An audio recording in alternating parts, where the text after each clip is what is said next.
What's up? What's up? What's up? So I'm gonna try this again because I thought I was having some problems. So we'll see if anybody come through. I was on for a couple of minutes before. I just was talking about Kansas City, San Francisco.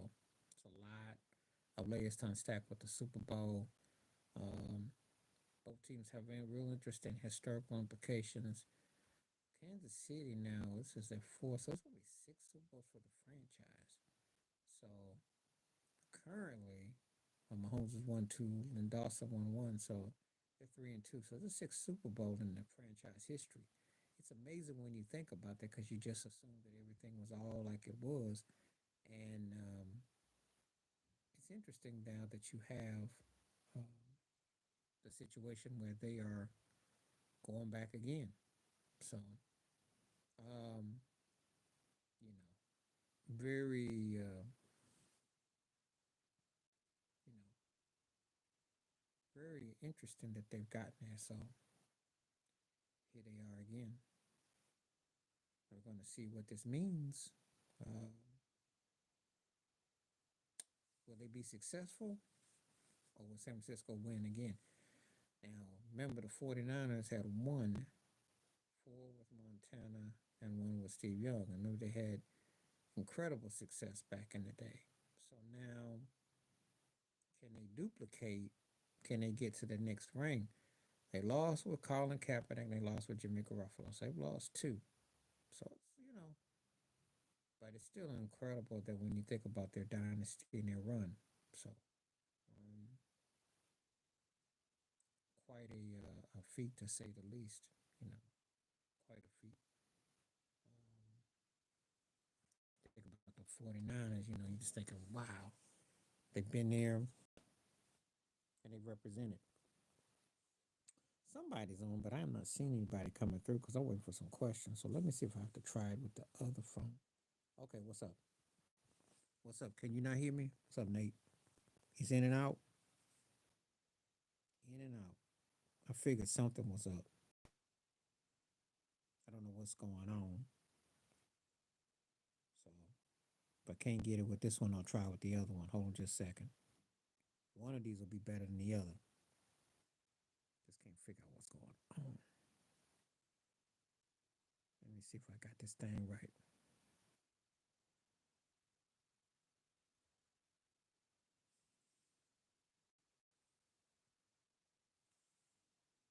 I'm gonna get it right. So you let me know which one comes out right, because I don't know what's going on.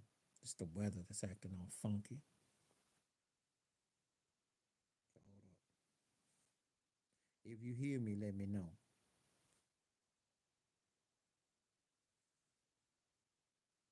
I'm gonna try it.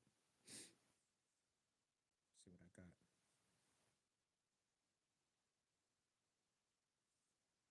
So what's up? Okay, I'm on my other one. So let's see what's coming through. I see two people on board. If the second one sounds better, give me the thumbs up. If you can hear me better, let me know.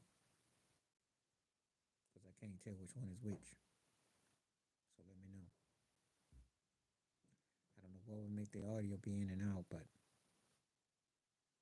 if you can hear me, let me know. Does this sound better? Does this sound better? Okay, good. Okay. Is it this one? Did I make an adjustment? Okay, cool. Tell me what's up. It's a shame that you get stuck with two things and you trying to make sure one thing is right. Okay. So just go from there. All right, what's happening? Feel free. Throw some questions out today. Looking forward to the conversations.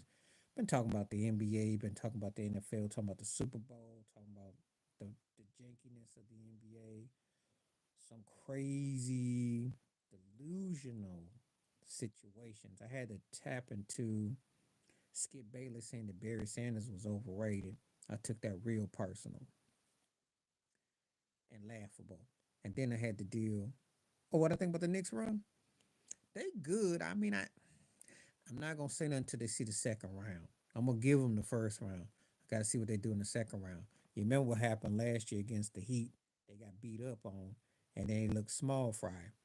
Still got to see with Randall if he's hurt or not. OG's a good fit and they're playing good defense, but that's not going to be their problem. It's going to be what kind of offense can they generate. So that's the key. That's the key. I like who am I going to pick on? Who was I get ready to say? I like the rotation. Brunson is doing his thing. Can they sneak Boston? Can they sneak Philly, Milwaukee? I don't know. I don't know. I think you need another firepower there. I think you need one more piece of firepower. But um, better than what you expect. Better than what you expect. So they've got to be very impressed with themselves. It's been a minute. So, you know, if you're a Knicks fan, you got to feel kind of good. If you're a Knicks fan. If you're not a Knicks fan, mm, could be a long situation. Could be a hard fall. So a lot's going to depend on a lot of things. So we'll see.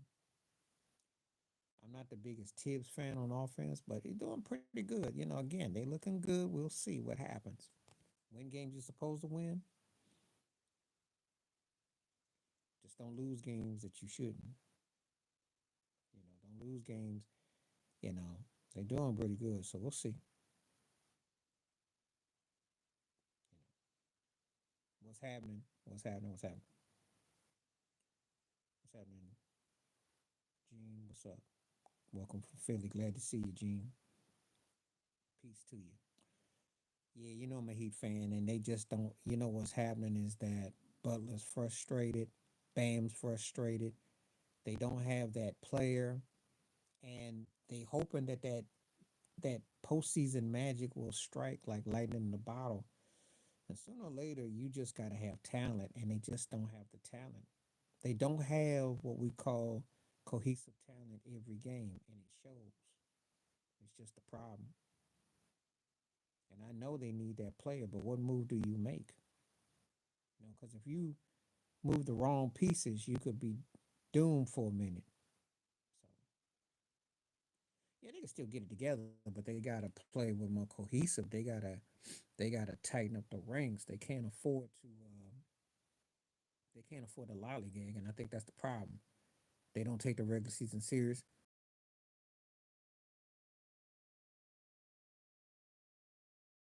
So I was just thinking that they can turn it on in the postseason.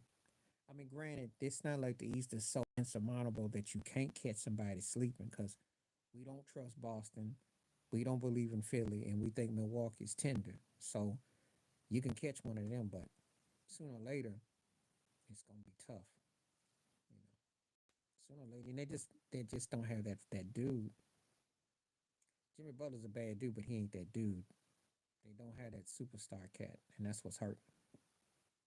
So Bam is nice, but he plays with a big heart. But again, undersized, and that's the problem that they run into. You know, when they get dealt with, they get dealt with. So that's the problem. I know Pat Riley is trying to negotiate to get somebody, but like I said, it's gonna be tough. So glad to see Gene from Philly. Philly got a lot going on.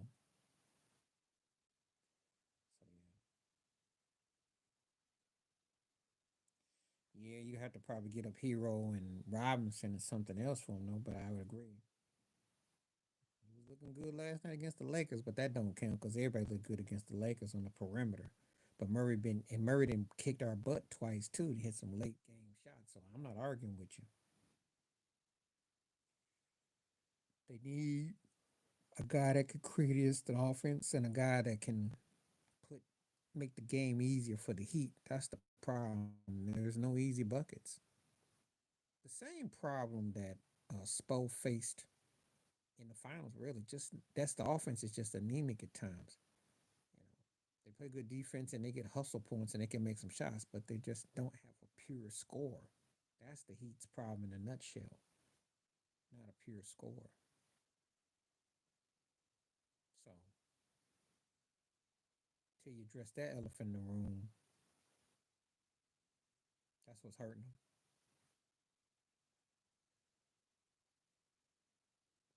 Nobody makes easy buckets for the Heat. It's a grind.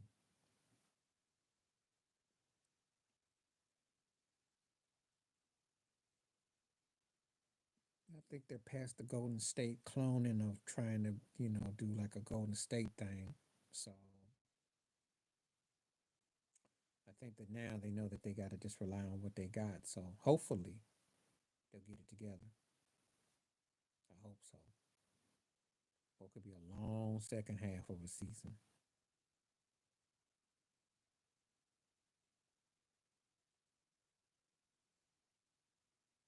So yeah,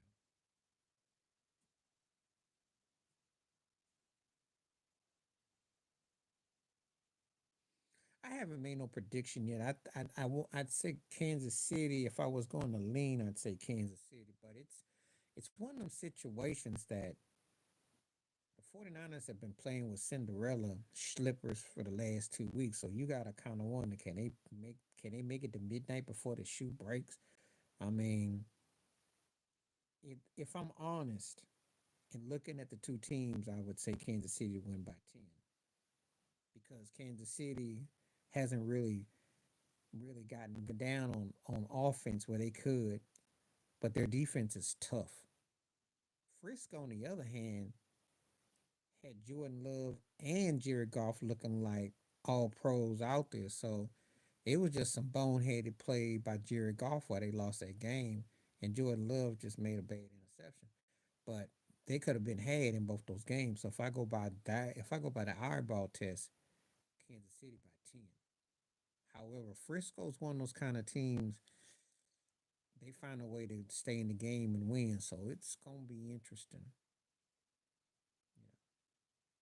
Personally, I think I would want Kansas City because I'm more of an AFC dude, and I think Patrick Mahomes is a beast and a freak. And that's one of them quarterbacks that you get once every 20 years, not 10, not 15, not 5, but 20. So he's a double generational type talent. So you have to. If I go by the quarterback position, I'm going with Mahomes because Purdy's been janky so far. He's been janky. He looked kind of iffish, especially against Detroit. They just didn't finish that game up, and that's a shame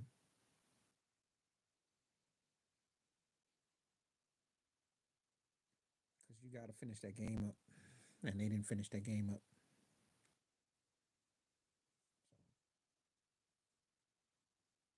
So that's the problem I have with that.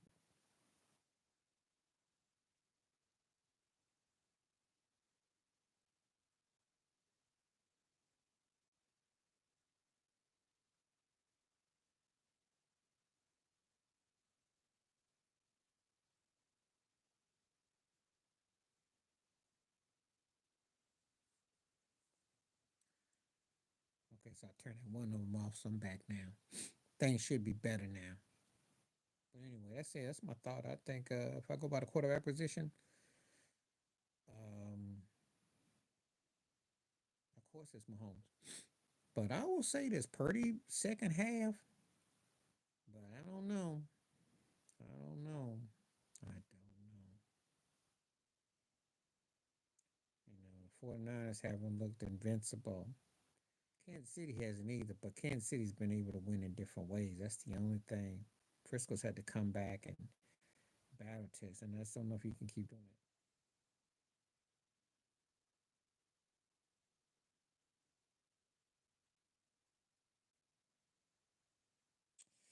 The only thing I would say about boxing, which is so much politics involved, is if the both fighters on the same accord, and if um, I would say that if you both got um, If both fighters on the same accord and there's money to be made, then I'd say yeah. But if there's not, then it probably won't come to pass. And of course, the records got to be there, and then they got to be able to sell tickets. So there's a lot of politics involved. And I hate talking about fights because so often than not, you got to have fighters that are on the same accord. And what I mean by that, you got to have one guy. Yeah, you got to have one of them got to be hyped, and the other guy got to be a good villain. It's like a movie script. Got to be the lead role, co-star. Got to be the villain. Got to be the hero. They ain't gonna put no money on nothing unless they got pieces in place. I'm not trying to say the stuff is fixed or fake. You can read between the lines, but you know where I'm going with this. So,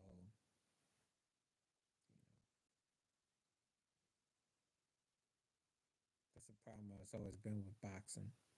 So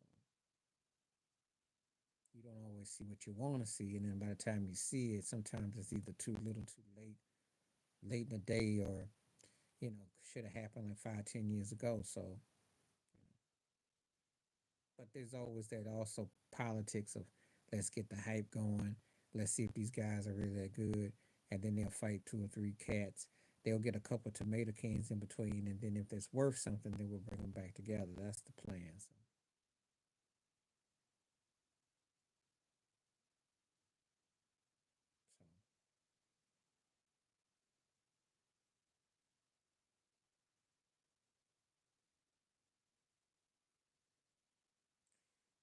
it's cold business. No, because it's too much of a monopoly. It's like people are divided. And again, it depends on which era you come in with boxing. If you grew up in the era I did with boxing, back when Don King and then before Bob Arum took over, gotta make some adjustments real quick, so forgive me. Um, he was, it's always been my brand, so um,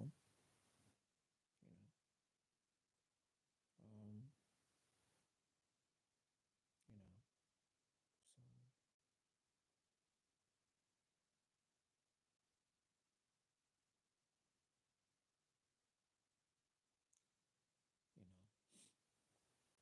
I mean, you fight fans, you want to see certain fighters fight, but again, back in the day, we had it was certain guys were fighting, and they had to have. Then what ended up happening, one of the worst things happened is when they started having the multiple belts. So after a while, it got so kind of conflicted and so distorted that you couldn't even really know who was who and what was what. So it's changed. So,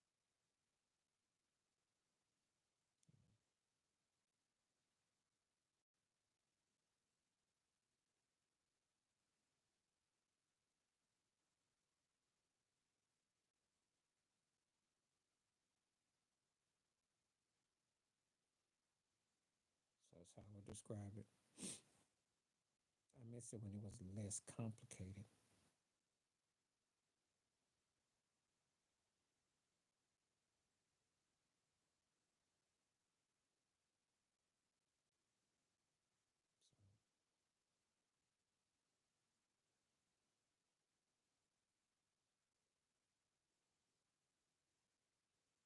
Boxing just became another way that they could. That's what you seen. Actually, what you see with boxing, what you seen was going on with golf with that whole LV thing coming. It's gonna be more corporate.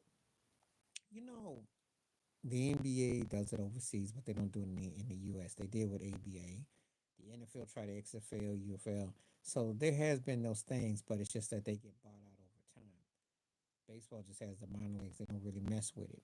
But you have seen other conglomerates come along and make it. But with the belts and boxing, that's real interesting what they've done.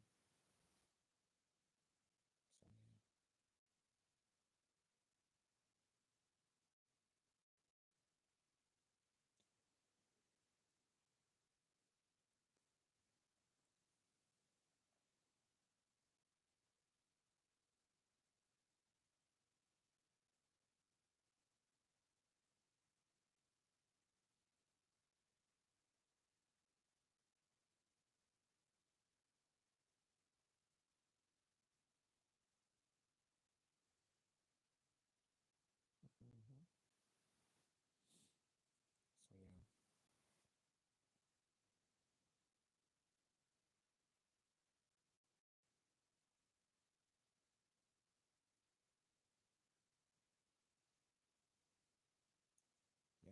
like I said before, I'm really, with boxing, it's one of them long, drawn out kind of situations. There's a lot of paperwork involved, and a lot of people want what they want, where they want it, how they want it. So,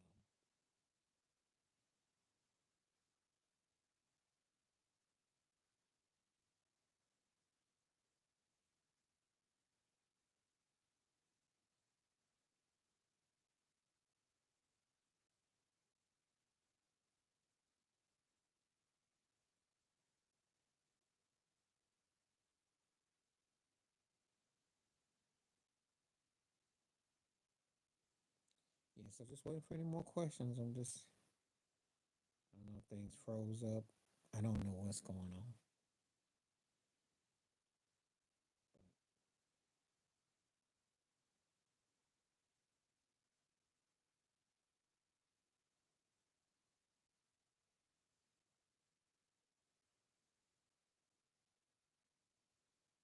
I just know tomorrow, February 1st. I can't believe that.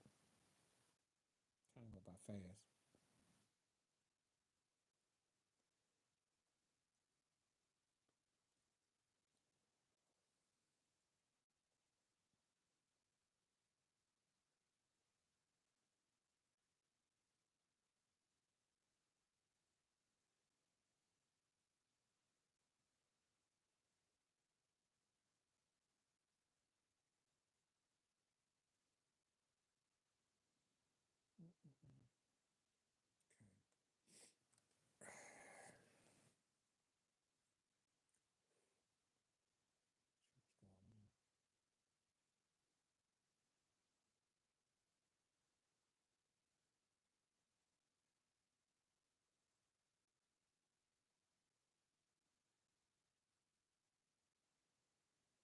Hmm.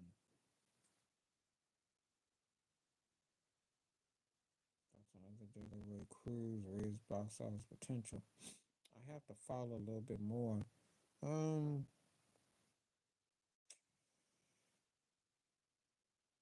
I mean, box office potential Major League Baseball is a very touchy situation and a slow because, like Shohei Ohtani is box office. You know, baseball box office. You got to be very distinctive. It's got to be something that's a real flair. So, well, Shohei is a spark. You don't think Shohei is a spark? I mean, when you think about and they went from the Angels to the Dodgers, now that's going to be very intriguing because now with Kershaw, Shohei, Mookie Betts, you got an interesting lineup over there. You got, you know, uh, three dynamic players. So that's a spark. Baseball spark that they need though is a rivalry. Baseball needs a rivalry, and there's nothing going on. The Yankees suck right now. Sad to say, as a Yankee fan, they suck. And the Astros were interesting. Did they cheat? Did they not? That was compelling, and how they got that and everything. Atlanta coming back, but I think without the Yankees in the mix, the Dodgers choking all the time. You really don't have anybody. The people are not buying some of these teams. So the Mets underachieve before they get a chance to achieve. So that's a waste. Um, I think Texas is an interesting story, and I think we'll see if Baltimore's for real. We'll see if Tampa Bay.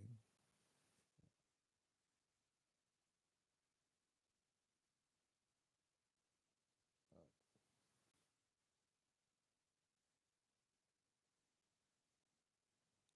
something can tell you what they'll do, right? It depends on where you're up in the lineup. I mean, it's a lot depends on how things go.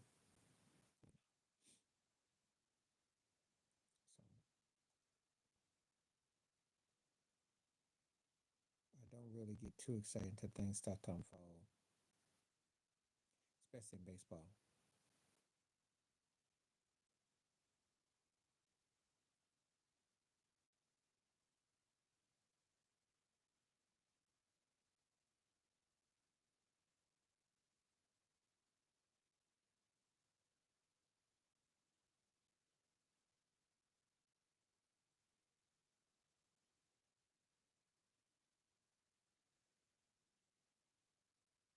politics. What you want to know? When we prepare for World War III, and with all the migrants, everybody running everything, and it's chaos right now. America's always in the worst shape of everything. Best and worst shape all at once. It's very blurry. Um, you know, there's some definitely some low key dictatorship things trying to go down. So there's a lot of stuff that's at work.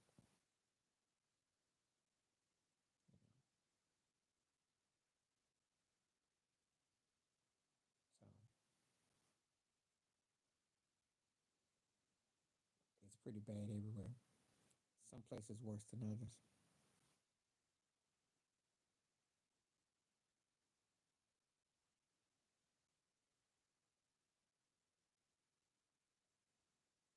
So that's the but that's something I can be and I'm keeping it 100 with that. You seeing countries trying to tag team up. Obviously, with Russia, China, you know what's going on. Pakistan. So you see everything going on in Israel. You see a lot of stuff unfolding. It's definitely going off and popping. So so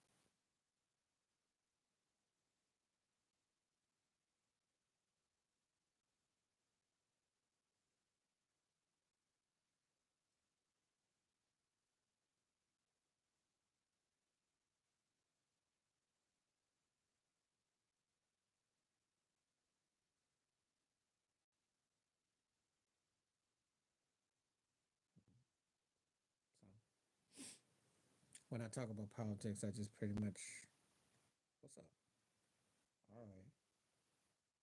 All right, gamer. What's happening? What's the question? What's up? I'm always looking forward to it, so feel free. But anyway, with politics, that's what's going on with that. I mean, I just kind of like,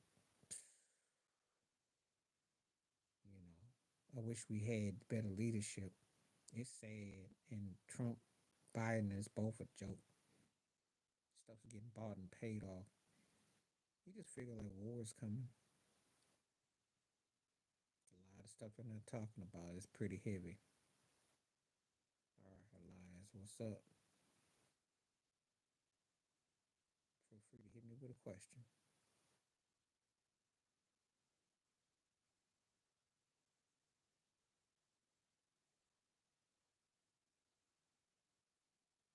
Yeah, well, because when the government runs everything, they send all everybody else's children to the front line. They don't put their own.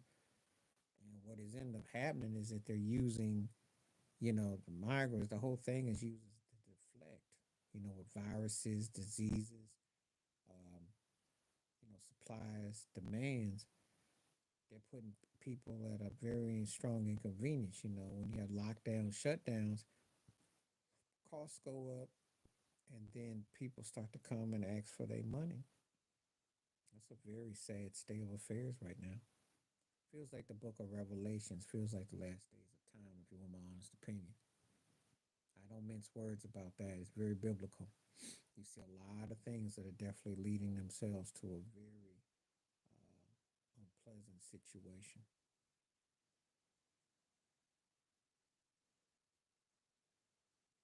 And if I can get you entertained, and if I can get you to get distracted by Cat Williams talking about other actors and stuff, comedians and stuff, or Puffy situation, or Taylor Swift, or if I can distract you, you're not gonna ask those real questions.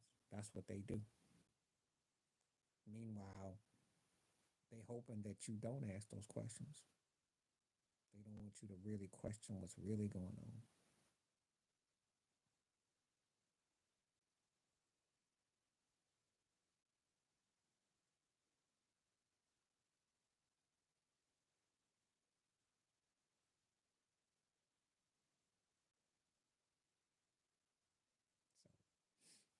So if you want to really wonder what's going on, you got to start paying attention, and you got to start to see what's going on because it's deeper and it's more serious and sinister too. And they messing with people's education, messing with their minds. There's a lot going on. It's a very reckless scene.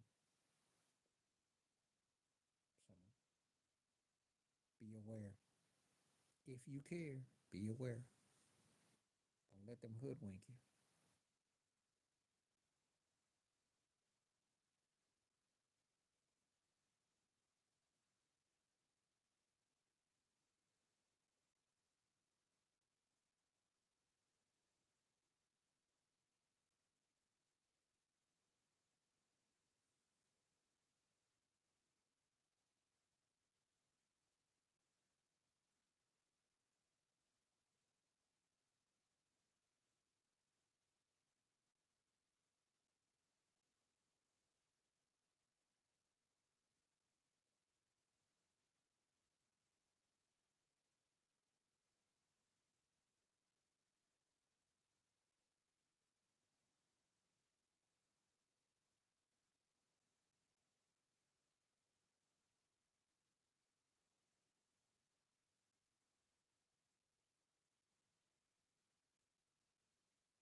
Well, because you know what? So what happened was is that politicians tried to get into the science world, which that's out their jurisdiction. You know, if I'm we can speak on different topics to an extent. However, if someone has more expertise, I'm out my jurisdiction. How am I going to be able to speak on it?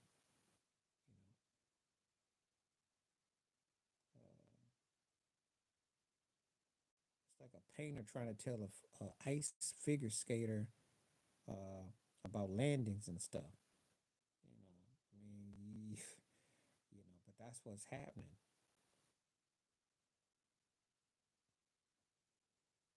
And they want to sell an agenda, but they don't want to tell you what's going on. So yeah, so it's censorship is real, and freedom of speech is real. Messing with it as far as education, messing with it in terms of content. And you don't go along, get along. You're seen as a traitor or an outsider. So it's pretty bad. But I'm not surprised though. I expect this kind of foolishness to be part of the mindset. I expect it because they want martial law. They want things to be chained. They want to bring back slavery. Well, they got the prisons built, so it's only a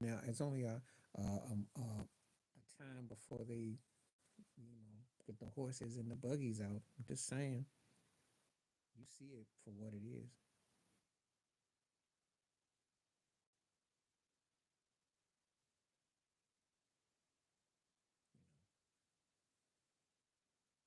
I'm not gonna be one person that's gonna ever tell you otherwise.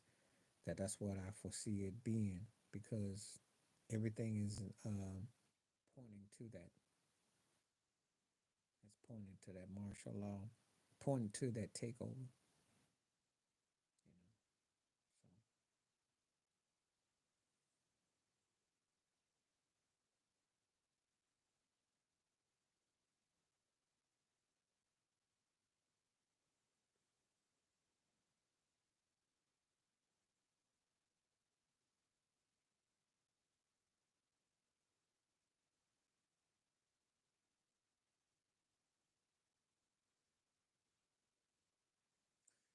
so 100%. You 100. You're 100 because you paying to keep the lights on for a business that's not paying to take care of you while you're working with the lights on.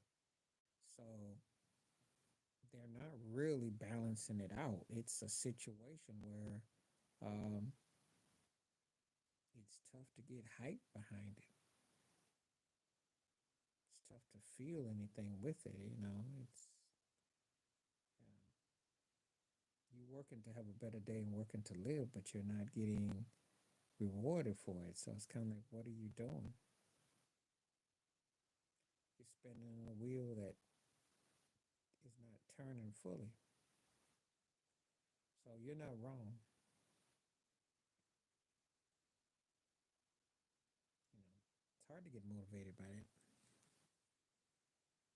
And they had the audacity to think that when people were paid in the lockdowns that they were lazy and they didn't want to do. No, they were actually getting what they're supposed to get paid. is when they come back to work and they get chump change and they don't get a livable wage that to eat, to pay your car note, your rent, your expenses. It's absurd. Now, of course, with the whole thing with college loans and liens, you know, the money was a monopoly. So all that stuff is coming to a head. So yeah,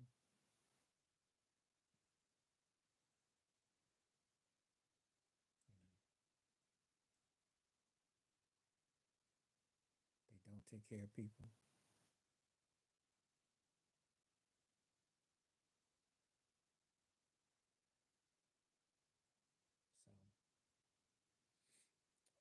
So like I said before, I understand. You work because you're trying to do something, but they don't give you a motive. They don't motivate you.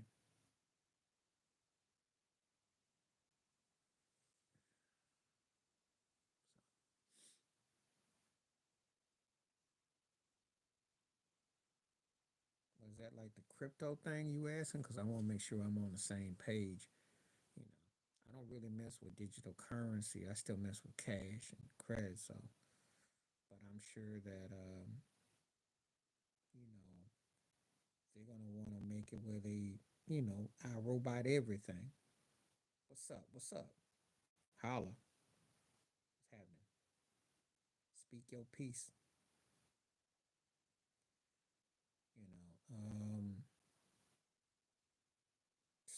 if you do anything with digital, you better have like a, put a chip in your neck or something. I mean, come on now. If that's the case, we can not only can we communicate like this, but we can also.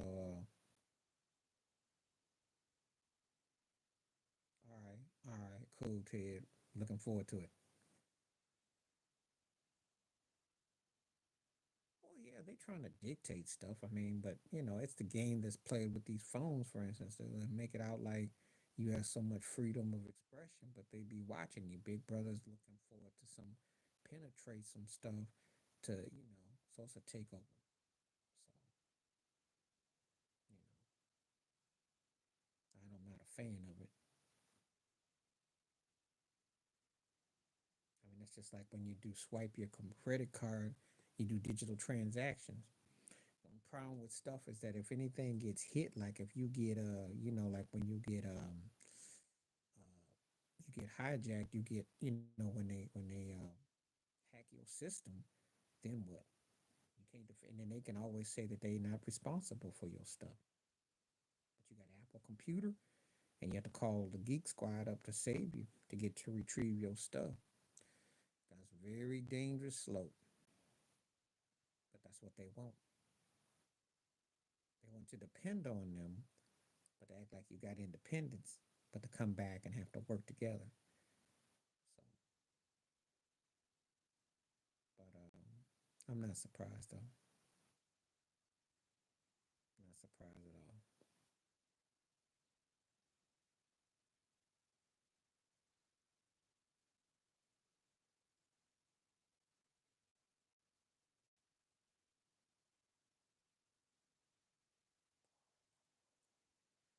Remind me of him because it's been a while. Canerco. Paul Canerco. Oh yeah, yeah, yeah.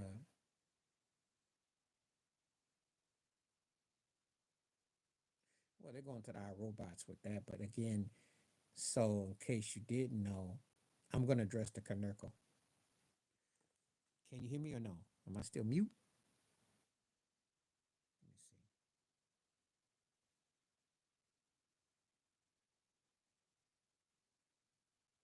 Am I mute?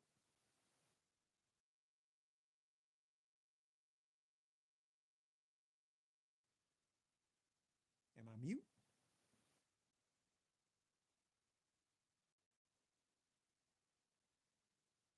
Let's see.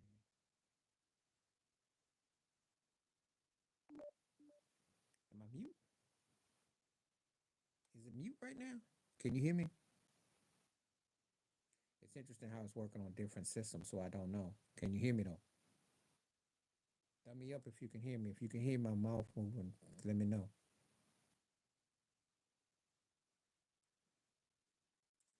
Can you hear me?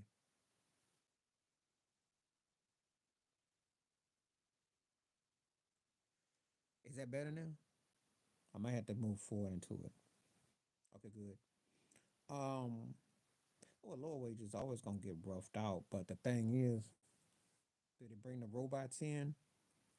Um, what I was going to say, and I'm gonna get back to Canerco. Okay, let me know when it gets better. I'm gonna make an adjustment. Let me know when it gets better. Um, back to the jobs. You know, Sports Illustrated just laid everybody off. So I'm surprised it doesn't happen more often with the digital. I am surprised they're still selling newspapers. Cool, cool. So, um, to answer your question, yeah, it's going to eventually be something, but it's going to be in certain sectors that it's more than other sectors. It is coming, though. It is coming. There's going to be a generation of people that won't even experience simple going to a little fast food place. It's going to be robots and kiosks. That's what they're preparing for. That's one of the reasons why some people kind of looked at COVID, kind of some of them looked at it sideways, some kind of because it's doing a transition over everything. Okay, I have to watch that. I haven't watched it today, so I have to watch it. Canerco was good. I say solid. I say solid. Well, because Purdy came back against y'all and came back against Detroit, so he's got that going. Even though McCaffrey carried him, see Purdy looks like he's regressed this year compared to last year. If I'm wrong, tell me. To me, he looked more fresher last year till he got hit in that Frisco game. To me, Purdy really wasn't the same after that Dallas game that they spanked Dallas. And then he looked like he was on something. But then without McCaffrey and he went against Cleveland, remember he got busted up. He didn't look that good. And he didn't look good against Cincinnati either. Y'all love Debo. I think you're right. Cause Purdy, when he don't look good, he don't look that good. He throws some bad picks. And the romanticism went down after that. After he won that Dallas game, that was like his high. He's been able to pull out some games, but they don't look quite as fresh as he did.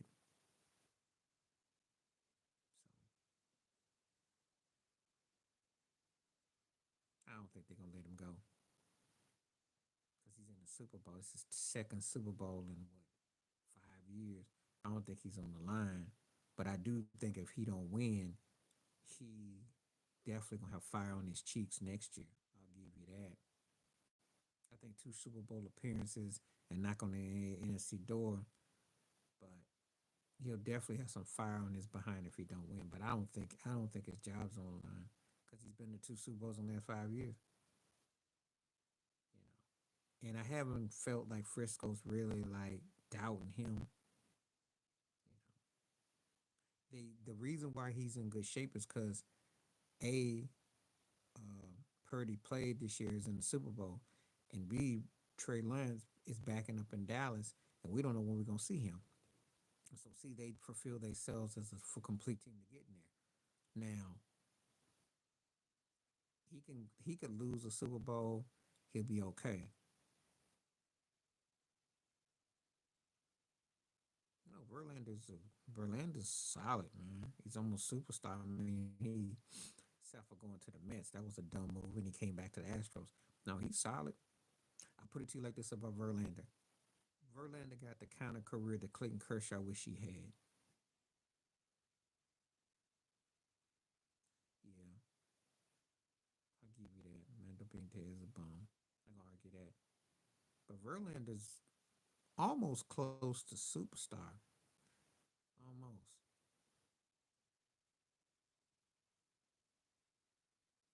But yeah, I gotta give it to you about Armando. I'm not gonna.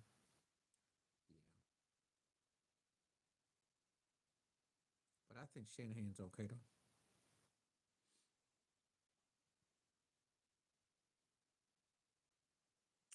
Mark Pryor,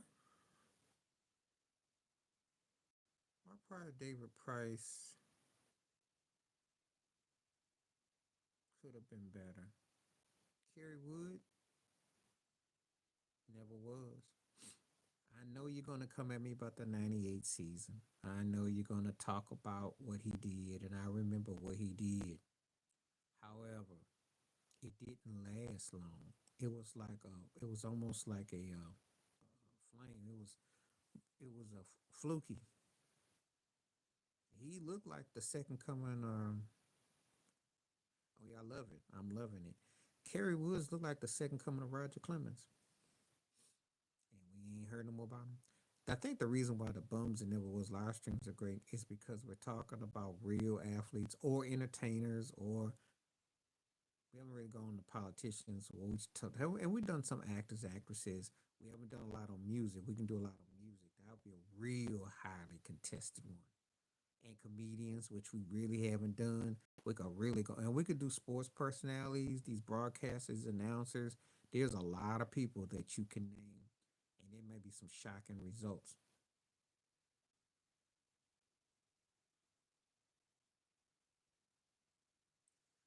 Carell and Short, Carell, I like Carell. He's solid. I like what he do. There's something about Carell I can tolerate. Martin Short, because he could have done a bit more. Didn't really go more far, so kind of like that. Seagal never was because you doing the martial arts, etc., like that. But most people didn't even respect you. You was an action cat, but where have you gone with it? And sometimes you kind of forget it if it's tied to a time period. So it's kind of like John Claude Van Damme. It's time to earthquake up on. I'll say this about earthquake. I can take or leave earthquake. So to me, he's like a never was. Had some moments, and I like the name, but I never felt like an explosive. Dio Hewley, a bum because I thought he may have a little bit more going for him, but he always seems like he steps and fetch, and he doesn't really go nowhere. He has a nice little step in some movies, nice little step in some roles, but it doesn't go nowhere. But he has enough to keep himself around. That's the difference between him and Earthquake. DL actually kind of taps his foot on both sides of the coin.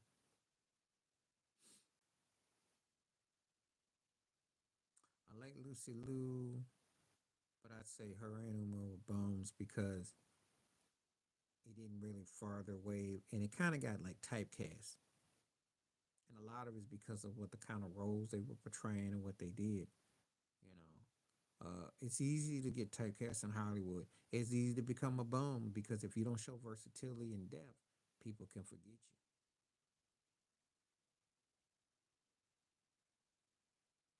So there's people that you, well, yeah, because we're not sitting around talking about her body of work. And it's like she had something that was there for a moment. She kind of became the action chick, and then you kind of female fatality. But what has it really gone? You know, a lot of people I know kind of stopped messing with her after she did them Tarantino movies. And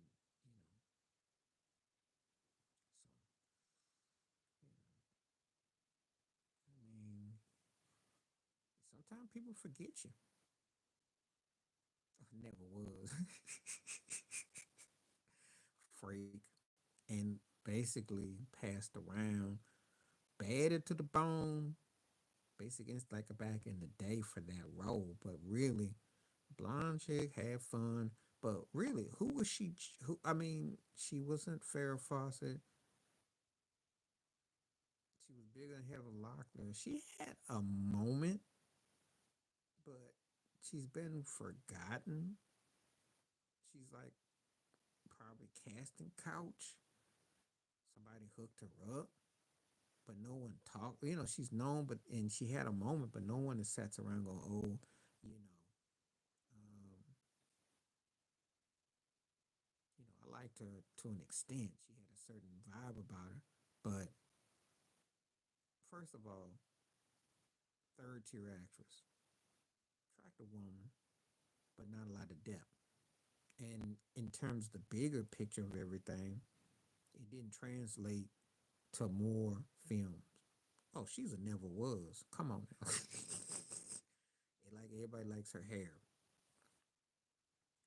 You know, she's your typical snow bunny who you don't even know why she's. Besides her hair, no one talked about her love life. I mean, she's a third tier actress on a good day. On a good day, you know, it's the hair, but she has no depth, no range. You know, decent looking chick, but no depth. Randy Orton, I got to think about Randy Orton again. It's been a minute. As far as Lance Armstrong, he was solid with me. I mean, that Tour de France, I think there's a lot of people hating. I mean, he beat cancer, you know, and he was winning those. Yeah, I'm not. I'll come back on Orton, but I got to talk about Lance because when you mention someone like Lance Armstrong, you're talking about a guy who you could have put in the conversation with one of the most important athletes of the last 25 years, and then other things came out. So he's like you could talk about Lance Armstrong in 15 different ways for 15, 20 minutes. Depends on how you come down on it. He definitely not gonna be a never was, and I can't call him a bum. He hustled, but they all do. I will say I'll give him a solid. You know, we're not gonna really debate Randy Orton, but once I got through talking, when you hit me up with Sharon Stone, Jennifer Aniston, and Lance Armstrong, that was enough for me to speak on.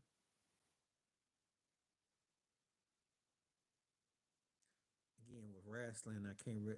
This is the thing about wrestling. It's only about crossover. Junkyard Dog was a superstar, not a made man, because he was too black, and he also didn't really get the kind of dynamics of some of his white counterparts. But he definitely was respected. So, but wrestling is all about either. Wrestling is one of them things. It's kind of like rap. It's like hip hop. You either in all the way or you ain't.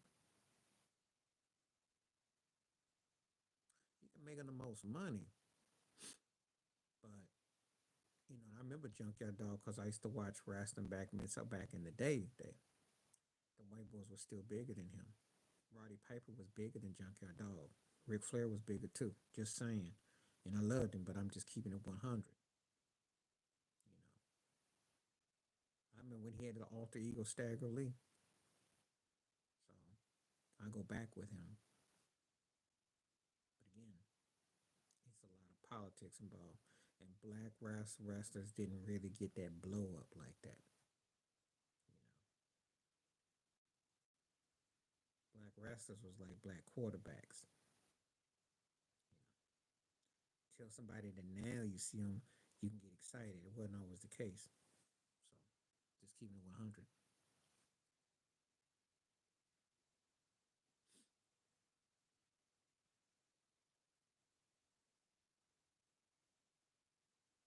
Well, that's par for the course. Because a lot of them do get called that and get called worse.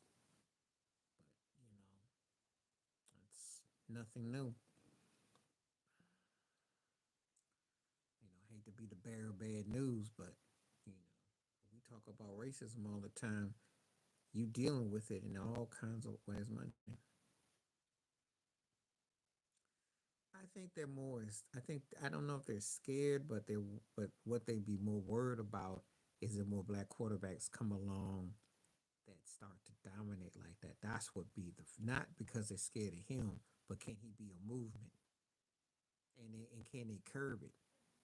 See, when you say scared, you're talking like there's about 5 or 6 deep that you see coming up like that. Now, does CJ Stroud and Jordan Love look like they could be like that? I don't know. I know one thing: Deshaun Watson ain't that dude.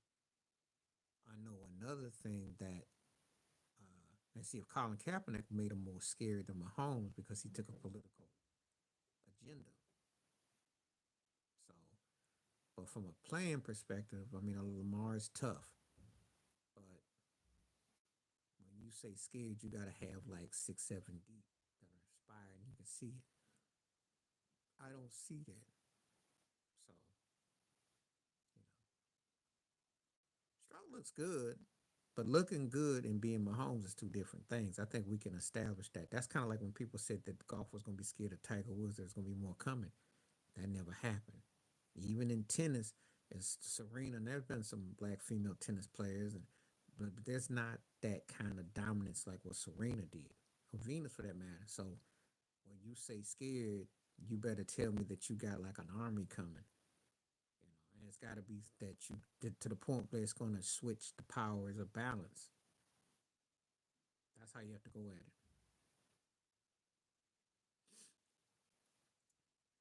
And he's in the conversation with Brady and Montana now. Yeah, I'd say so too.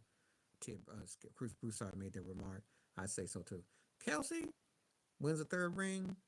Well, he's already in the conversation with Gronk and Sharp past Tony Gonzalez. So uh, Kelsey wins another ring. I mean, 3 rings might get him a tie with Gronk. It just might because he passed Jerry Rice for the catches or something. So it just might. It really comes down to your choice on that because the tight end is still pretty fresh. He's top 5 with 3 rings, and he belongs at the table. He'll be at that table. He'll be at that table. He's just outside the table right now, but he wins another ring. He's at the table. Well, yeah, because give me your top 5 head coaches who you got all time. Let me see your top 5. Let's make this a hot take right now. Give me your hot 5. I'm listening. Go ahead.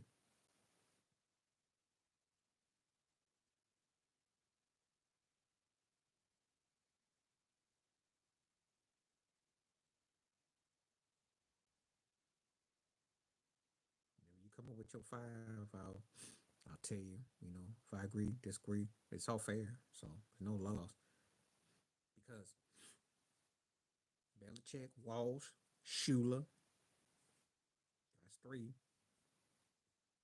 want to throw Landry in there? I don't know if you want to throw Landry in there, but go ahead. Who else you got? I mean, Andy Reid's situation to me is just as impressive as Chuck Knowles right now. Pittsburgh had a come on now. You'll never see that again. People cry about the NBA with stacked teams with Golden State. The Steelers, come on now. I like Tomlin, but he ain't top 5 all time for me. We got, you know, I'd have Tony Dungy before I have Tomlin, and I don't think Tony cracks my top 5. But I'd have Dungy before I have Tomlin, because Dungy won, took Sean King to Tampa Bay to an NFC Championship game. Gruden got his ring in Tampa Bay because he's wearing that ring, and he won with the Colts. And if you want to get technical for him, I know that, but let me give you like this: Joe Gibbs won with 3 different quarterbacks in Washington. He won with Joe Theismann, who was a former MVP. Won with Doug Williams and with Mark Ripken. That's impressive because actually Joe Gibbs, who doesn't get that kind of love, did more than Belichick with 3 different ones. Tom Landry would always get a lot of love with Dallas. He was an incredible head coach. Some might say Vince Lombardi. Depends.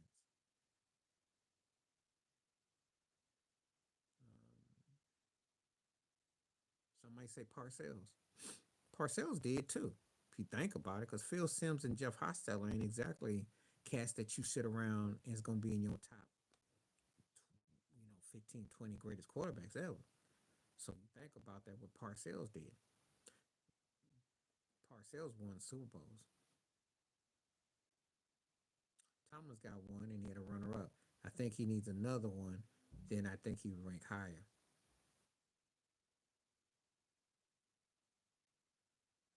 You could make the case that Kyle Shanahan going with he got him to a Super Bowl style wise.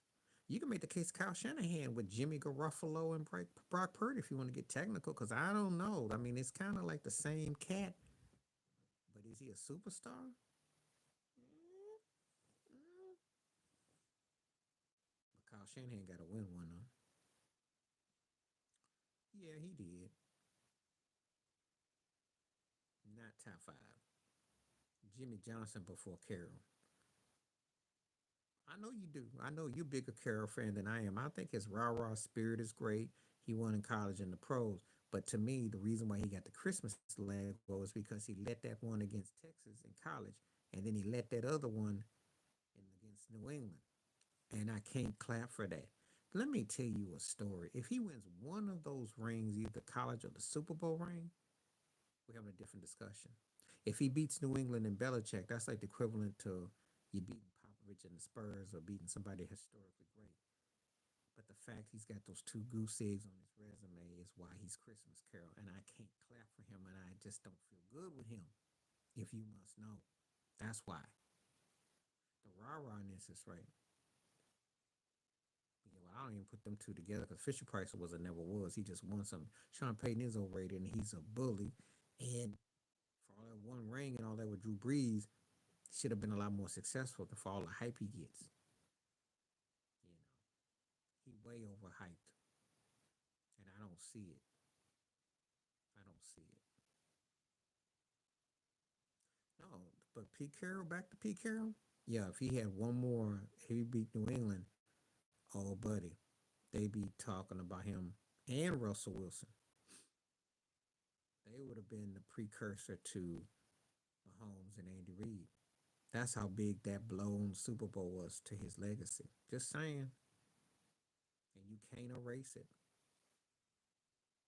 You know, I'm hoping that Pete Carroll comes out and says that he lost a card game or some sharks are out to get him and he had to throw the game or do something, because that you can't lose like that. That was the worst possible way, and it does hurt. It does hurt. It did hurt him.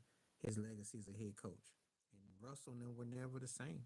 That team could have probably gone to three state Super Bowls with Seattle. That's how good they were.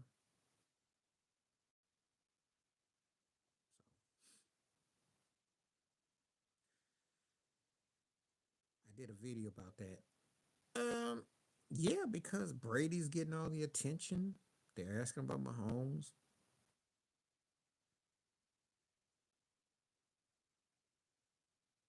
Um, he he should be. The Mac Jones thing. Okay, I don't know who Pink Panther is, but okay. Um, he should be. Yeah, you don't never let a ring go.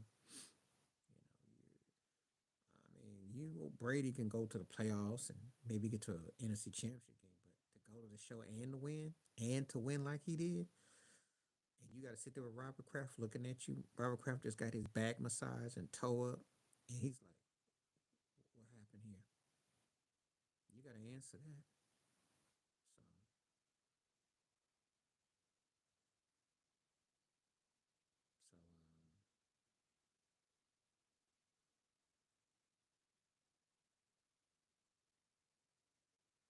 So, I don't, you know, I don't feel bad for him. He brought that on himself. You know, that's one thing that Skip Bayless had 100% right when he said about Brady being 75-25. Yeah, you're the head coach and you win, but it's the way he went out. It doesn't look so good with Mac Jones and Zappa and Zappy and them making you look bad. I mean, this went out brutal, brutal. While Brady won the Super Bowl, NFC titles, even got the clinched the division. It was successful. That's got to stick to your claw. Matt Casserole. Yeah, Matt Castle went to Kansas City, if you remember. If you remember. When Brady was out that season, they were 11-5. They didn't make the playoffs, but um, Belichick could boast off of that. And that's what, but Matt Castle was Matt Castle. No one remembers Matt Castle in Kansas City.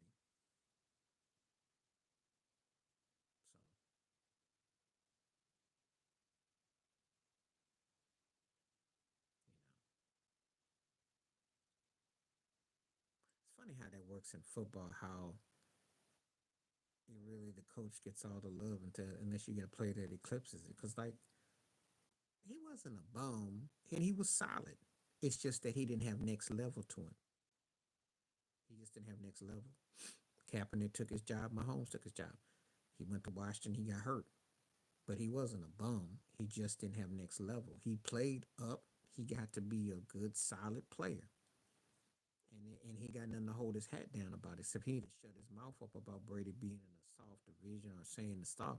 I said, look, dude, you lost your job to two black quarterbacks, which alone would almost get your white pass revoked. Okay, please.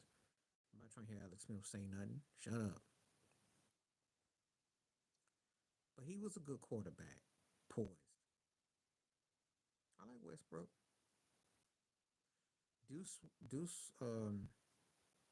Westbrook, both on the good side, both solid. Deuce got a lot more out of his thing. And in fact, Deuce to me was a plus for New Orleans even when they had Reggie Bush. Deuce came up big.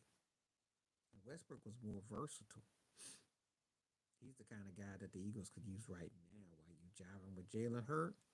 As a matter of fact, both these cats would fill in voids in both those teams. Much as I like Alvin Kamara, uh, Deuce with Carr would be scary. And Brian Westbrook with Jalen Hurts, Salami might save his job. That's the only thing that could save a Salami right now. So that's good. I like both those cats.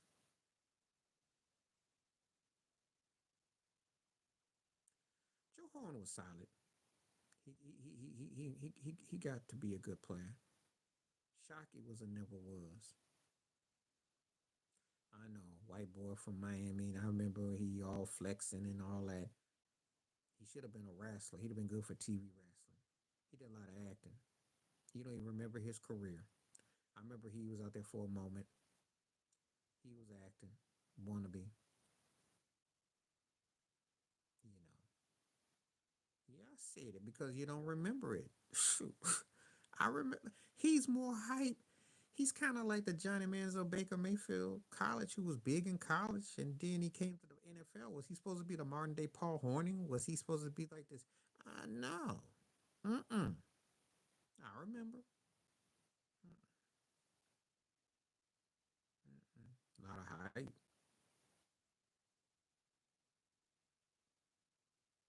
So tight end, right? Tight end, right? Are we gonna go by his position, right?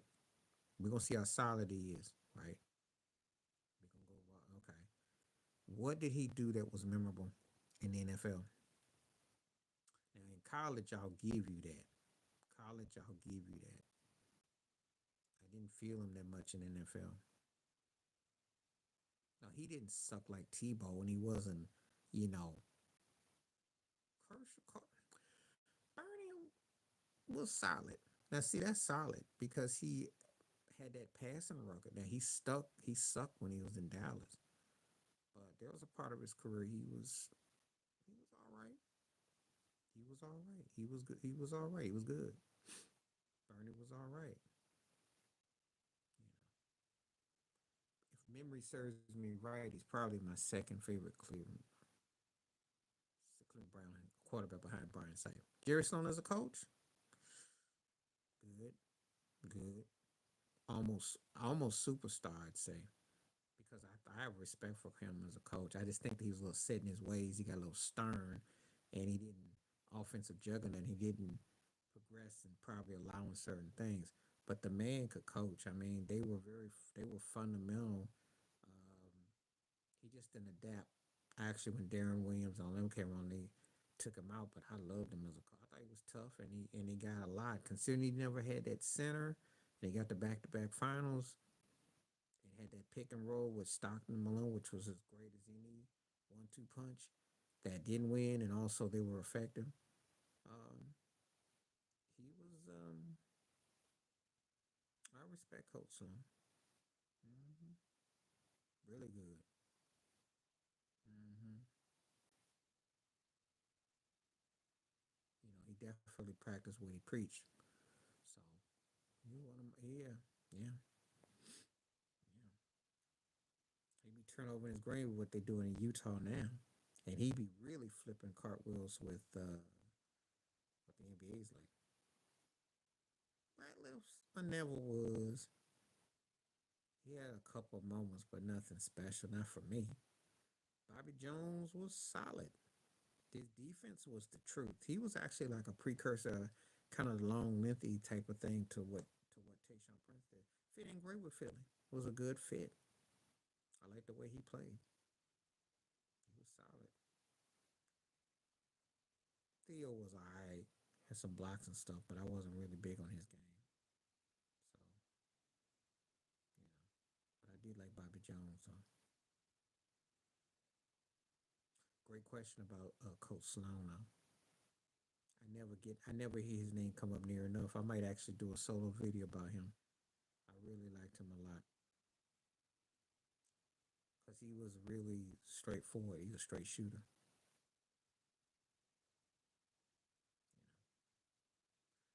And like I said, Bernie Kosar was solid too.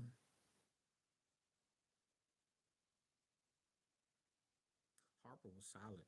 I mean, early part of his career, he was a leaper.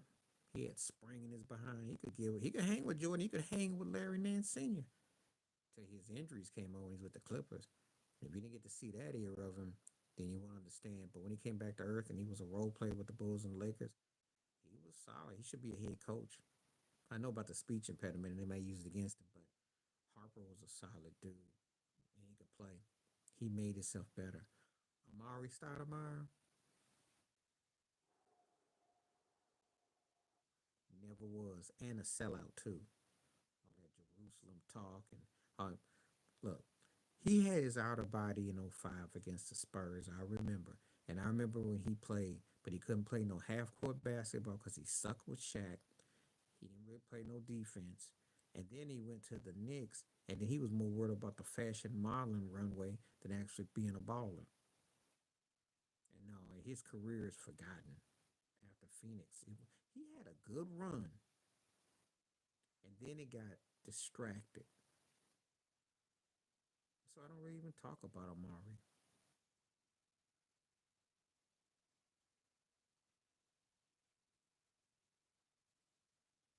I don't really, it's kind of like it was there, then it came and it went, and it's forgotten. I like Karan Butler. Karan was solid. He's solid. He's one of those guys that I did root for because I liked the way he played with Harden. He showed a lot of emotion. He was tough, and I liked the way he was about. I've always been cool with Karan. One of my favorite players.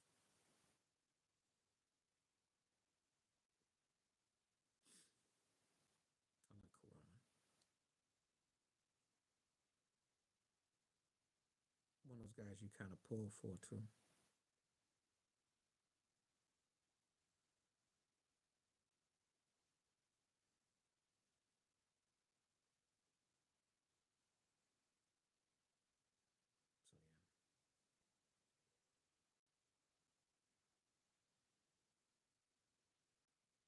So yeah, like Brian Shaw, the cat was cool, but he was a never was. I mean, he had some moments.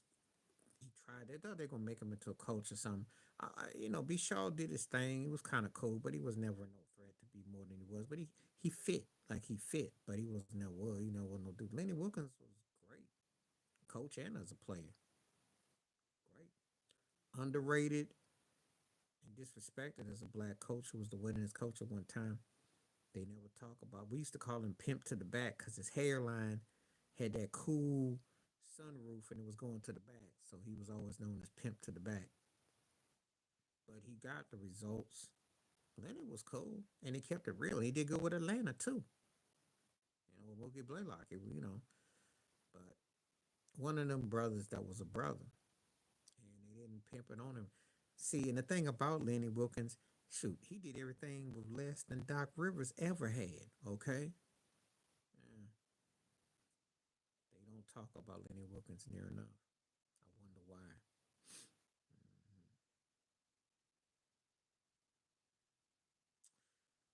Well, these the guys are both top 75, and they both bums to me. James Harden, like what I say about Joel Embiid and what I said about Dak Prescott, stat padding. You Luca looks like he's eating off that tree.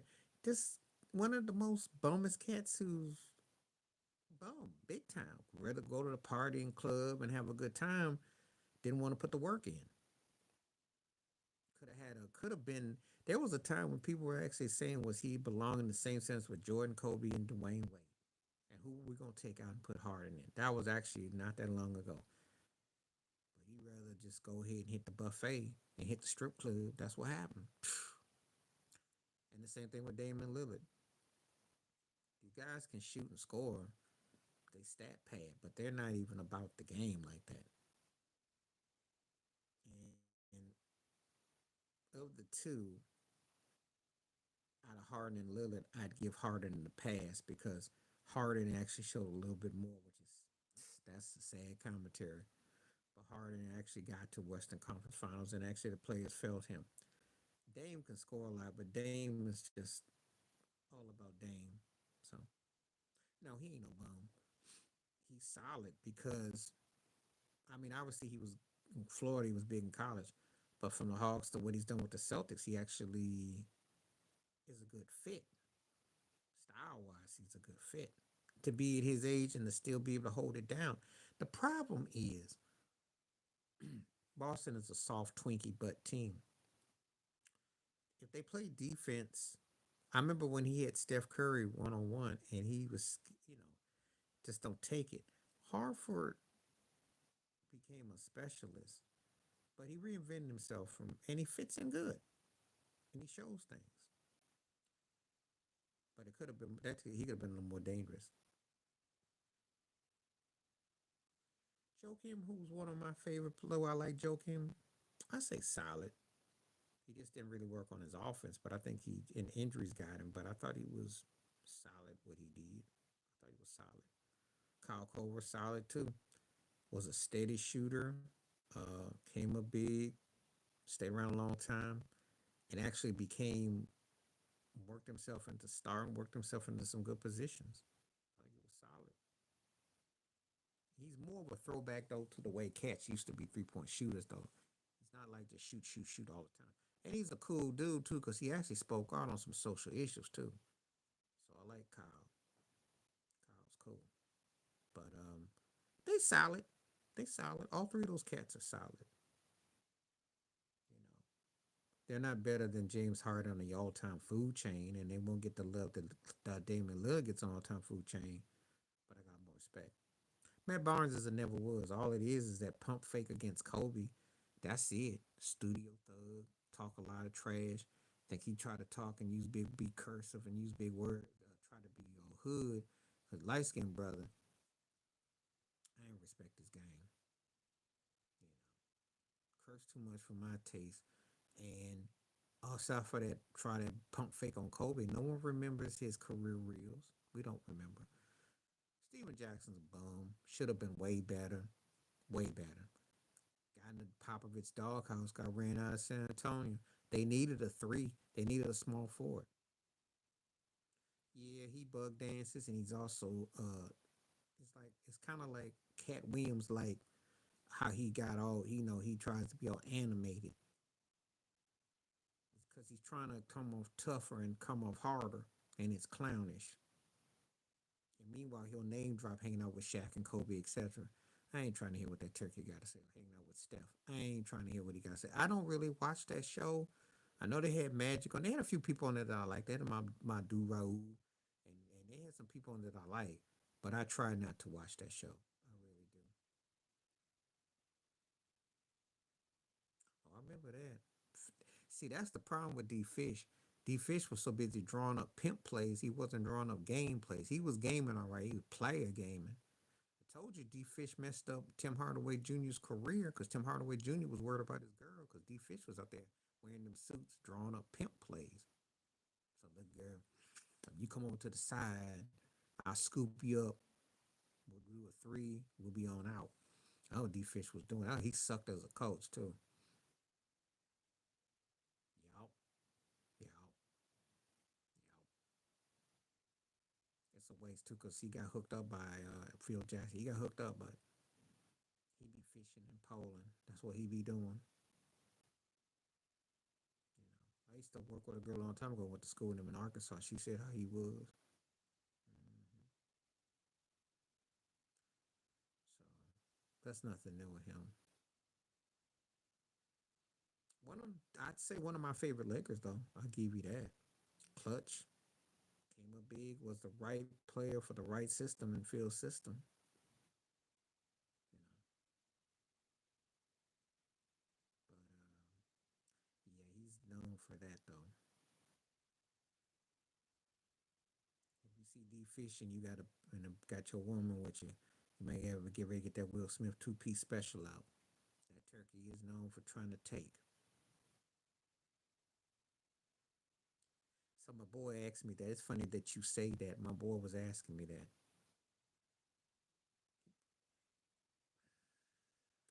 I don't know. I don't know. So one thing about her, she's very private. I will give her props. She's never showed. She's never. You know.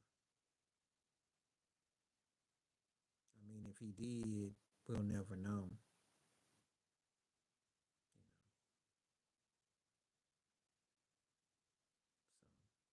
So I don't know. I mean, you always assume that he would try something though, but I don't know. I don't know. I wouldn't be surprised though if they was, because of things you never know. And I wouldn't be surprised that he maybe thought about it, but see, I don't know what's going on with her, and I don't claim to.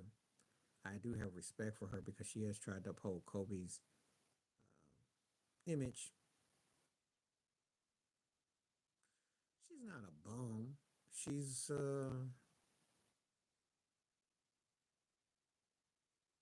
solid because without her, they got that bubble ring and Magic. She listened to Magic to get LeBron, so she's not a bum. She's not a ding dong don't know a blonde. She makes things happen, but it's just that it happens like it's a TV movie of the week. It's like the stuff that she puts down, but she's smartly calculating for what she does. She keeps the money coming. Because, I mean, people are interested in the Lakers and they suck. So she's not a bum. She's actually solid. She's not a superstar because I don't think that she has the touch to charm, you know. And see, that's the thing. And she's had to like do a lot of flippity flop and do listen to people's suggestions and do stuff. But she's solid because she makes things happen with people. She'll make you pay respects to this or that.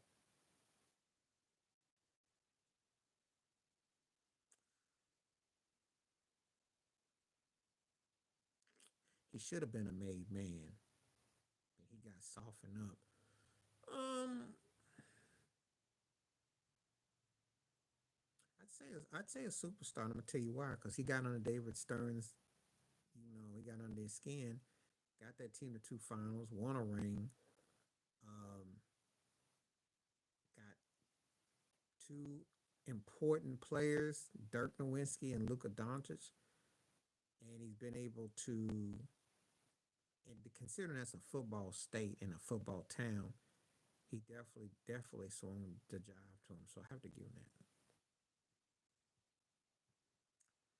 that. Um, Kraus was solid. I don't like him personally, but he was solid. Almost a superstar because aside from Jordan, he brought everybody in. He made the picks and to build.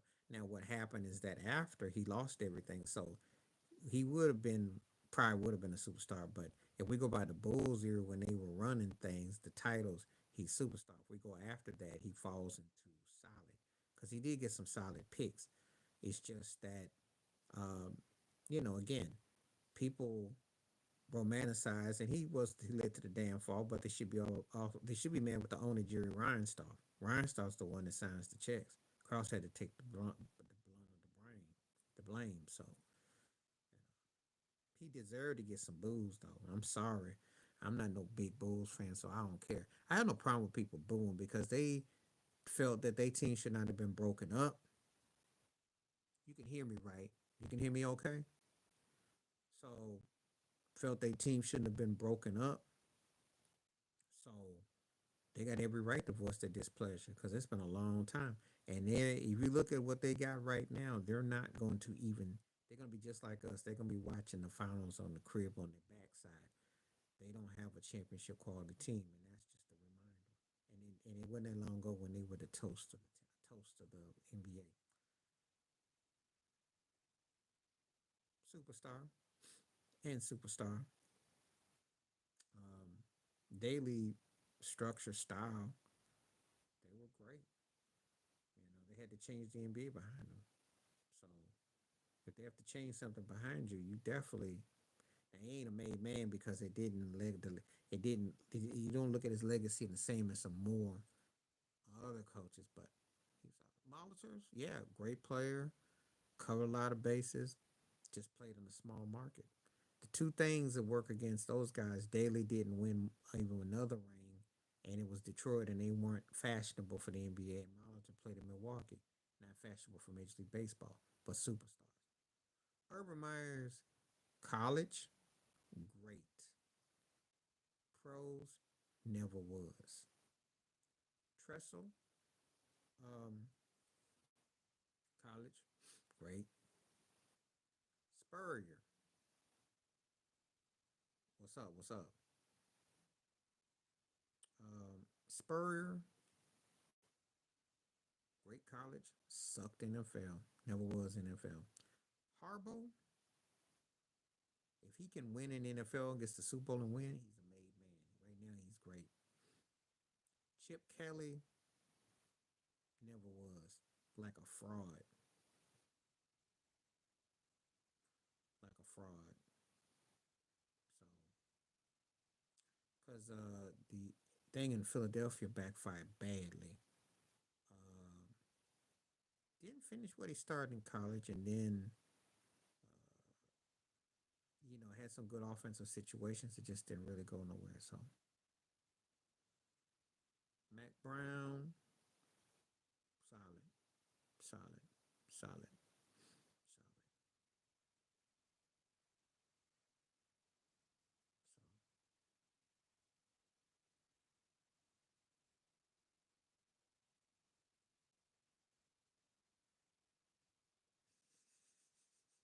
Dick is overrated and a bum and never was. We talk about the '85 Bears. Buddy Ryan gets as much love as he does. As you remember, they hoisted Buddy Ryan off the stadium more than Dicker. Oh, meathead, racist, bigot piece of trash. Talking about he don't know about no racism with Walter Payton. I know I'm veering off, but I gotta take a shot at him. I can't stand him personally. And as a coach, overrated with the fake Millie Vanilli dreads with Ricky Williams at the press conference. How did the thing turn out for New Orleans? And he's overrated bum as a head coach. Cause I'm from that year in '85, and they had another run. That meathead didn't do nothing. So he's a never was to me. He was a good tight end for his day. Got hooked up, talk a lot, blow a lot of gaskets. Not much. Vermeil, great because in college, and then with the Eagles, and of course with the Rams, he came up big. I mean Kansas City, yeah, yeah, because he did the Eagles, Kansas City, he did the Rams. So yeah, yeah, I got respect for him as a head coach, big time. He showed me something. Dennis Green was solid. Dennis Green just didn't have the they didn't finish it up in Minnesota, but he was solid. I know what happened in Arizona, but he was solid though, and he kept the job. and he was entertaining. You know, so you know,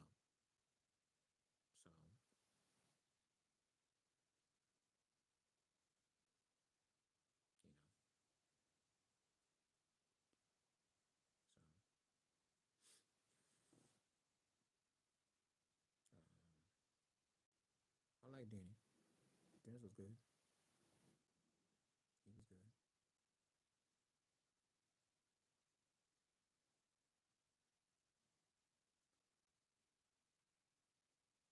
Um, good,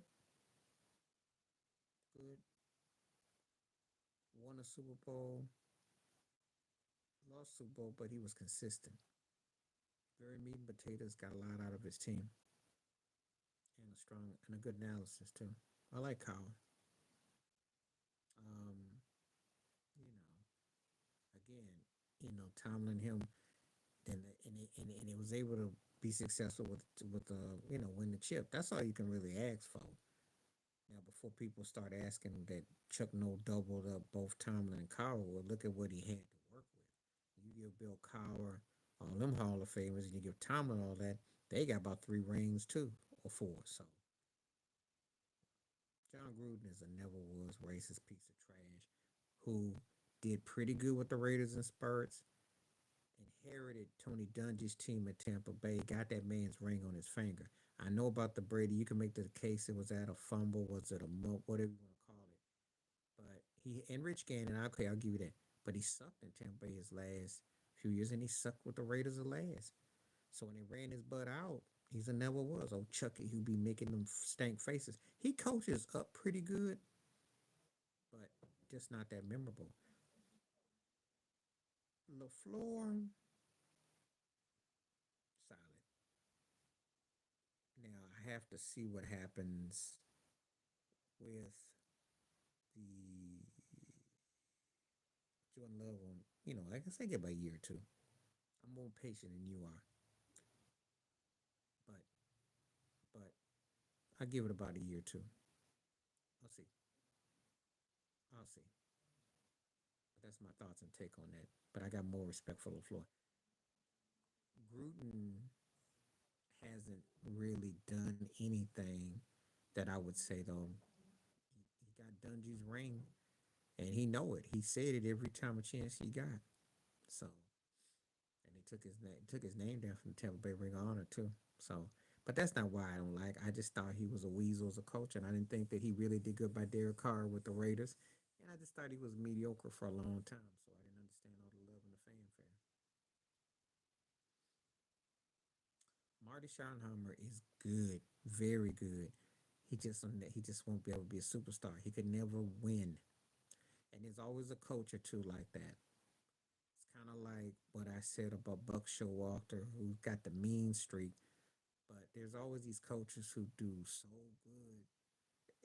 Dan Tony, Don Nelson. And so Marty Schottenheimer was a very good coach, offensive minded coach.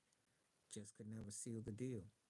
Had situations with Kansas City, had situations with the Chargers. Told Daniel Snyder I would never take your job. He took the job with Washington, ended up getting fired. But the guy could coach. He just was not a deal sealer. There's a difference between a deal sealer and a guy who wins a lot. Deal sealer is like what Phil Jackson does. You got to know how to seal the deal. Coryell, good. One of the best offenses minded coach I ever saw, but wasn't a deal sealer. And that's why he ain't great. Same thing, you know. And the guys, the teams could hang with anybody, but you got to be able to finish up. Got to be able to finish up. But I love watching those teams play though. That was a great time back then. Great time. Fossil. Never was. And I remember when he coached the Giants and all that mess. Uh, Better as a coordinator, but not memorable for me. I know he had some success and stuff like that, but I didn't really feel him like that. I didn't feel him. I didn't feel him. used to call him Jeff Fossil, so I didn't really feel him. So he was never was to me. And let me tell you something: if you're a Giants coach and you don't win, you're basically a never was because all the coaches that won are great. You know, like Coughlin, Parcells. You can't even argue against that. Holgren is kind of like, in hindsight, he's like the broke Andy Reid, but I will give him a solid. And he did do a good job. He did great with Green Bay, and he came to Seattle. I say almost a superstar, almost, because he definitely coached up. But he always had those little trip ups that he just there were certain things he just didn't quite seal the deal. You know, and he should have actually been in running neck and neck with Andy Reid, and not just on the all you can eat buffet, but it just didn't turn out the way it's supposed to. Well, yeah, because he had Farr and he had old Hasselback, and they were very offensive oriented. And see, I like it when we have these conversations because then I can, when I'm breaking it down, that's why I can translate it to here. I wouldn't even be thinking about it like that if I was doing a video because I would never talk about Mike Holmgren on a solo video. But this here, I can go and be more intimate and break it down with certain people you throw around me. Oh yeah, he was to me. I know I'll get back, but backlash. I say it never was. Because once the offensive line went down, remember we went to Washington, no one remembers him. People talk more about Marshawn Lynch than they do Sean Alexander in Seattle or Kurt Warren for that matter. He ran and scored he a lot of yards, but he just wasn't that back. He didn't really fit. But yeah, that's what I said about Holgren though. Hmm. That's what it put me off. And I know they probably came with the same situation, but Randy Reid got more out of it than Holgren did. Holgren should have. Holgren should have between Green Bay and Seattle. He should have been a guy that had a couple rings, and he should have been like competing like Reed did. So yeah, but Sean Alexander, I don't know. Mm-mm.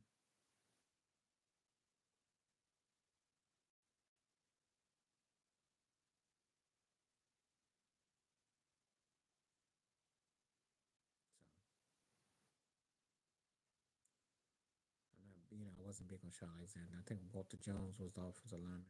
Saturday was good. That dude was good. That's a bad way, boy. He sucked as a coach though, and he does good analysts. I do like him as an analyst with Stephen A. Because he's cool. But yeah, stick to the desk job. Don't ever go back on the sidelines again. That was embarrassing. Good player, good center, solid. Got respect for him. There you go. See, I can break that down real nicely. But as long as we don't do all around body work, if we go by him as when he does the Derrick Henry, good, good, but not the kind of back that, in part because duration, he's lasted a long time. Even though he puts up a lot of yards and stuff, he overpowered for a moment. But I don't know if he was quite the back that could have necessarily gotten over the other hump. I had to see him with a better quality quarterback and a better quality offensive minded situation. But the cat's good. He'll be considered a great one. I think with a better situation, he would have been considered greater. I do. And it's kind of taking its toll. But he's going to have longevity. He'll have some stats. But the longer he stays there, he'll be almost forgotten. It's almost like he's stockpiling. So it's almost working against his legacy.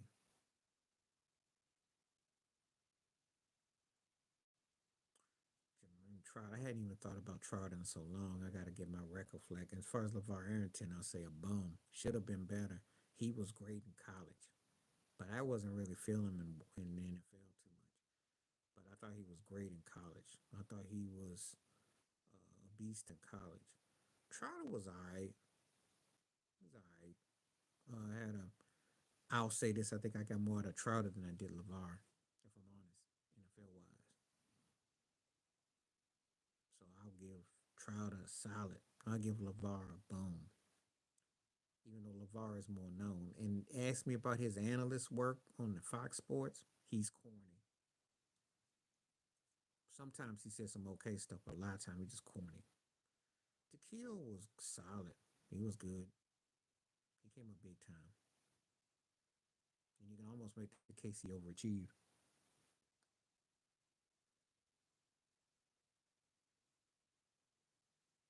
You can almost say he overachieved.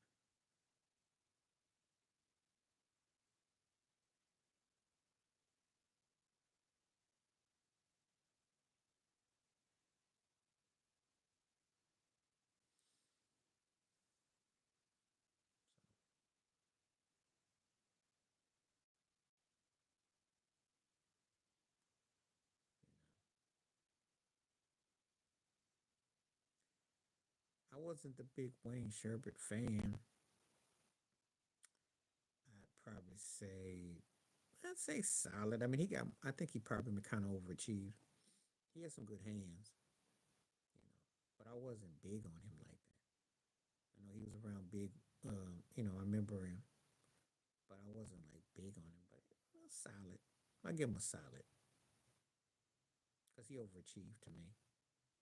If I see a cat that overachieves, they're not a bum because I didn't have much expectation for him, and so they,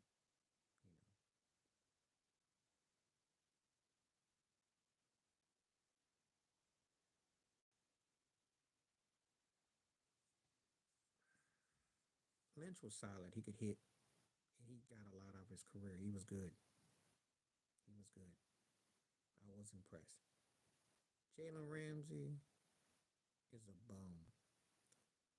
And to me, he played his best ball in Jacksonville. Got some love with the Rams because he was at the right place, right time. He's got his butt lit up in Miami. And I've always forgot about him because he talked all that trash. When he talked all that trash about Josh Allen, now Josh be like Miami's behind up like it ain't nothing to it. He ain't really backed up. He was his best in Jacksonville. Remember when they used to pick off Roethlisberger and they beat Pittsburgh, and he was talking trash. And I thought maybe he might have had something, but flash in the pan. He a bum. You know, he can defend the rock to an extent, but all that mouth gate that he taught, he didn't back it up. Nagata, I said was solid. Terrell Suggs was good. I like Suggs a lot. And Nagata that I remember was solid.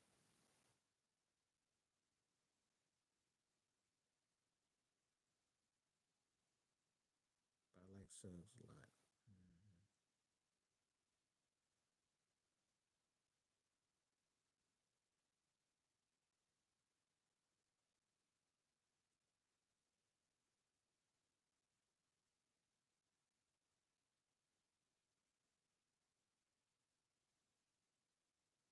It's been a long time since I thought about Buddha from them. Let's say solid what I remember. Solid. Solid. Solid. You ever name me anybody from the Ravens I would call a bum yet? But solid, you know.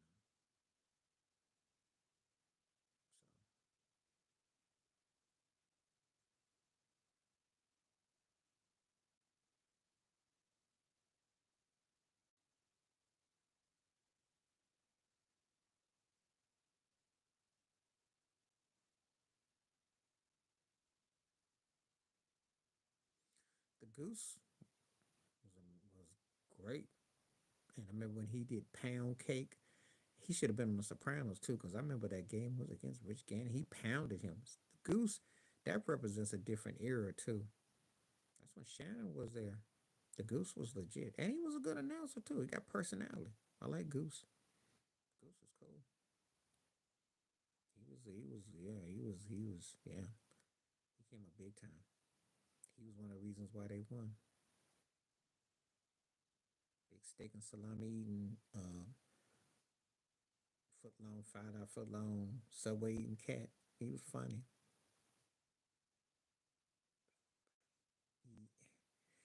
it's a trip too, because he Mr. was like the offensive guru, and he didn't really, and you got forgot about him. So I'm gonna disagree with you. He's a never was, because it's like that ring was there, and then you forgot about it. And if you don't even say his name, I forget about him. He's like he's almost like a Brad Johnson of head coaches. You know, a feeling to a guy, but you just don't remember him. Nothing memorable. I can't find no YouTube clips. So he's a never was to me. He's got a ring, but I don't. No one talks about him. No one talks about him. You get more respect out of Jeff Fisher Price than you do him, and that's saying something. Because he didn't really get the best out of Baltimore. So he's a never was to me. Harbaugh stands too. They both got the same amount of rings. Hines Ward was good, good, good, good, good, and I'd say almost great. But they had better receivers in Pittsburgh Steelers history before his era. Yeah, he was did a lot. I liked Hines. Devontae, almost great. I'd say good, and I'm gonna tell you why because of the choices and decision to leave what he had in Green Bay, and I think that's gonna come back to mess him up. Being stuck in Vegas, unless he gets with a legit team, his legacy will take a little bit of a hit. He will never fall below good, but it could have been even more. Derek Thomas was great. You know, he's one of those guys that belongs in the top tier conversations. Just that Kansas City just didn't win enough. Romanowski, racist piece of trash, but he was solid because he came up big for the Broncos. He came up big where he played. He did what you know, he did have moments where he came up, but he's racist trash. I don't have anything good to say, but he was solid. He wasn't a bum. He actually, you know, could actually play a bit. Oh, you don't know about the spitting episode? Look it up. You don't know about that spitting in the black receiver's face? Look it up.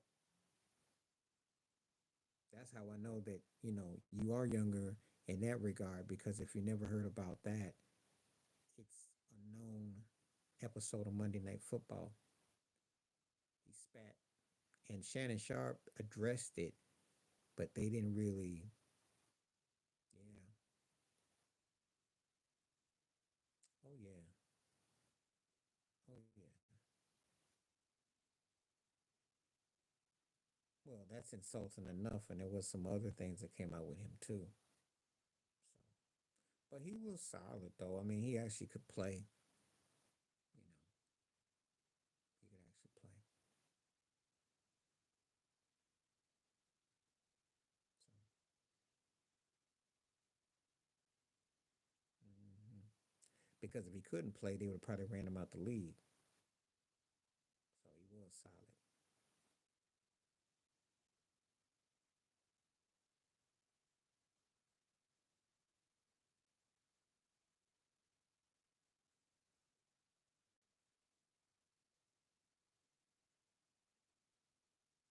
I said yesterday, you asked me about him. I said he was good. He got a lot more out of him. Um, they just didn't have the right, Detroit. They never get it right. That's why between now he Megatron? No. Was he Barry Sanders level there? No. But he was good. They just never had the right pieces all at the same time. He'd be scared if he played there now though. If Jared Goff had him.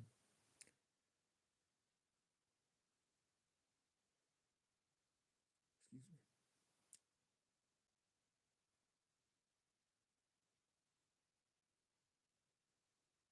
Dropped that ball in the end zone for Dallas. But he was good with the Cardinals. He was solid. I know that one pass play will always work against him.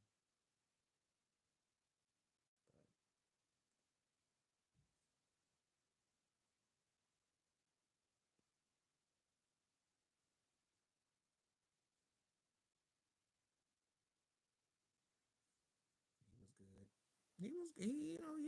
Like I said, aside for that drop ball, but he was legit. I remember.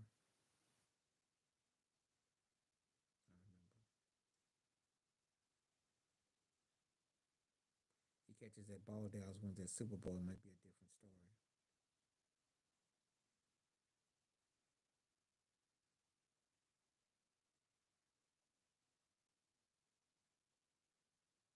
Dorsey's underrated. I thought he was good.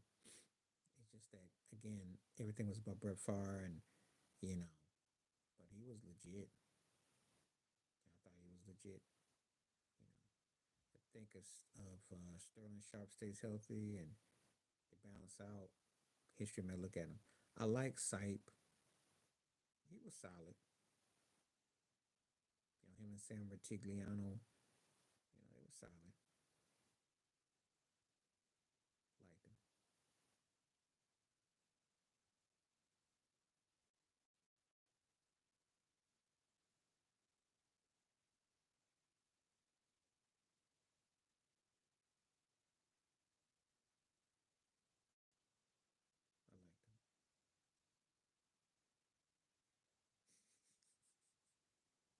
I liked him.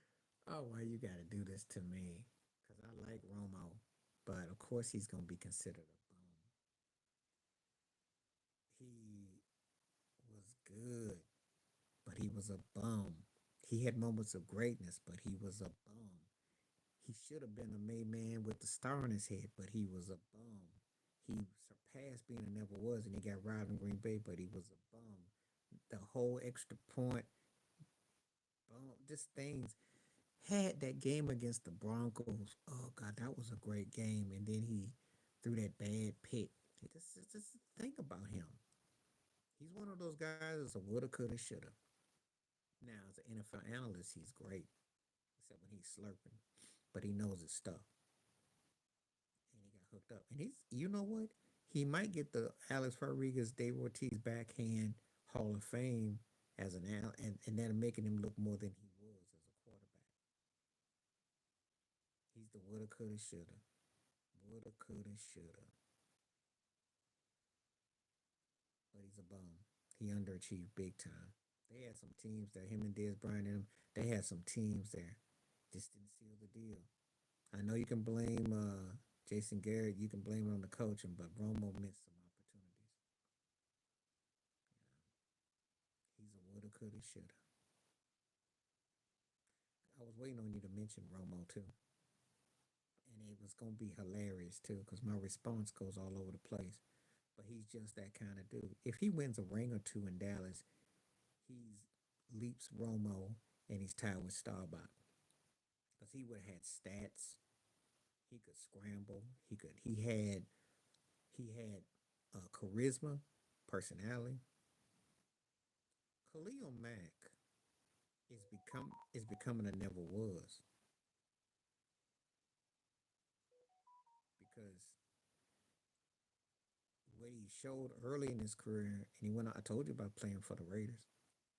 Well, the Raiders was actually good for him going to Chicago. He's becoming a never was, and now with the Chargers. Well, I say LA Chargers, so sad. Should have been. Should have been. He don't go somewhere and get his name remembered. It's gonna be a woulda, coulda, shoulda. It's gonna be like Romo. That's how I look at Khalil Mack. Good one. Dak is a bum. We know this. These three guys are kind of like all the same, except Khalil Mack actually showed some greatness, and then he got traded and it deteriorated. But Dak and Romo is basically separated at birth, except Romo's got more personality. Dak's more poised, and Romo took some more chances. But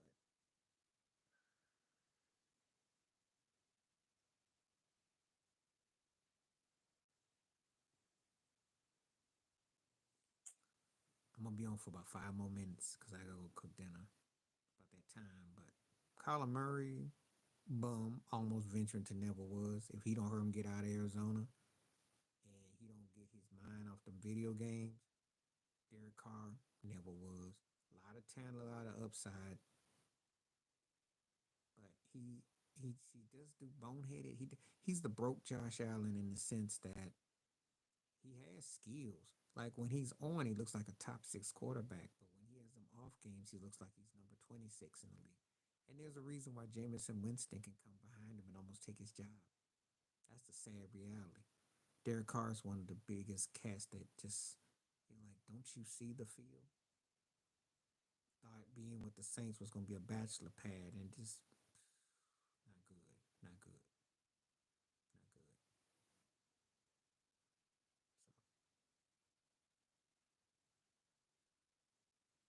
So, but yeah, Kyler Murray's in danger of being in that pile too, but because of self-inflicted. And he got something, but self-inflicted.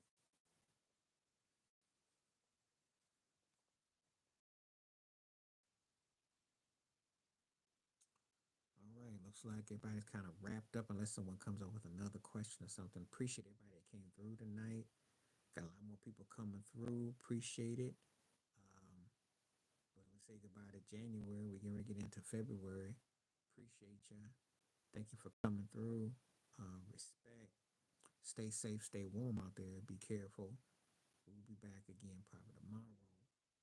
And take care of yourself. And again, there bound to be some crazy stuff going on because I got to check some of these sports shows out and see what's going on in the music world and the movies and all that. But anyway, stay up. Looking forward to seeing you again.